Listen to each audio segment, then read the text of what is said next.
ГСП онлайн. Городские новости сейчас. Понедельник, 11:44, прибытие нового скорого поезда на вокзал Ухты. Состав под номером 53/54 с сообщением Сыктывкар-Усинск стоит на нашем перроне всего 3 минуты. Но от этого его первая остановка в Ухте – событие не менее значимое. Теперь ухтинцы могут добраться до столицы республики почти как на машине. Всего за 4 часа 50 минут.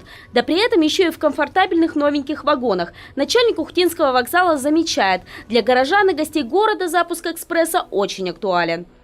Но начнем с того, что на сегодняшний день билетов нет. То есть они раскуплены полностью. Продажа началась также за 90 суток, и билетов не было уже в течение месяца. Запуск нового экспресса приурочили к юбилейной дате – 150 лет Северной железной дороги. Поэтому на перроне царит особенная атмосфера. Пассажирам и сотрудникам поезда, пусть и недолгие 3 минуты, настроение поднимает ансамбль «Русский сувенир».